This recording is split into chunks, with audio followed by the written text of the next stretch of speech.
Shrimad home remedies में आपका स्वागत है। और हम आपको बताएंगे कि रावण की मौत के बाद मंदोदरी का क्या हुआ।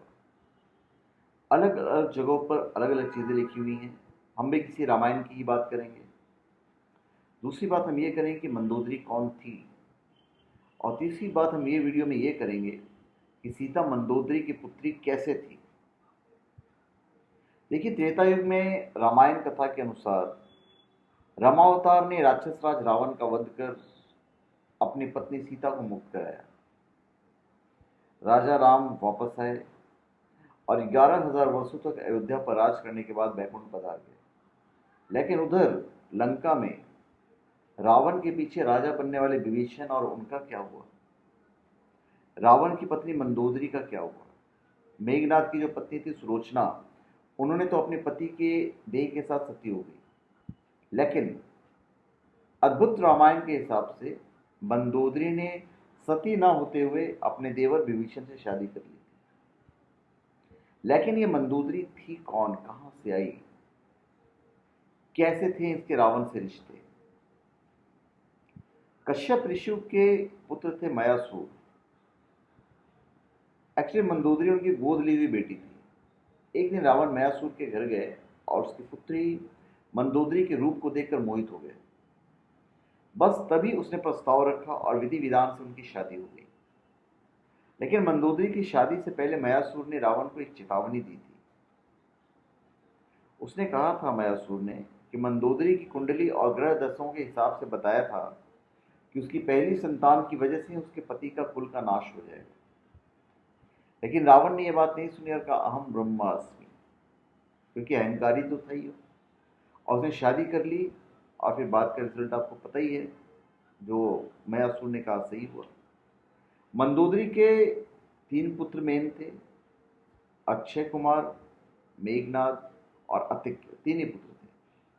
और रावण की मौत से उनका क्या ताल्लुक था ये भी हम आपको बताएंगे। एक और रोचक कथा है अद्भुत रामायण में कि सीता को मंदोदरी की पहली संतान बताया गया है। लेकिन ये कैसे संभव है, क्योंकि रावण तो खुद सीता को हर कर लाया था। रावण बड़ा ही क्रूर था और ऋषियों के खून को बड़े मटके में जमा करके रखता था उनको मरने के बाद। ऐसे में एक ऋषि जिनका नाम था गृत्समद, वो लक्ष्मी जी को अपने पुत्र रूप में पाने की तपस्या कर रहे थे। वो दर्भा नाम की घास का दूध जमा करके उन्हें मंत्रों से शुद्ध करके रखे हुए थे, जिसमें लक्ष्मी जी पैदा हो सके, क्योंकि वो कुंवारे थे और पत्नी के बिना थे। गृत्समद ऋषि को मारकर रावण ने उनका खून भी मटके में डाला और साथ ही वो अभिमंत्रित दूध भी उसी में डाल दिया। रावण के इस पाप को जानकर मंदोदरी ने आत्महत्या करने की सोची। ऋषियों का खून जहर से भी ज्यादा जहरीला हो गया था, तो मंदोदरी वही खून पी गई। लेकिन मरने के बजाय वो पेट से हो गई, प्रेग्नेंट हो गई। और रावण के डर से या शायद रावण के कोप से वो गर्भ गिर गया, जिसे जनक के राज्य में दफनाया गया।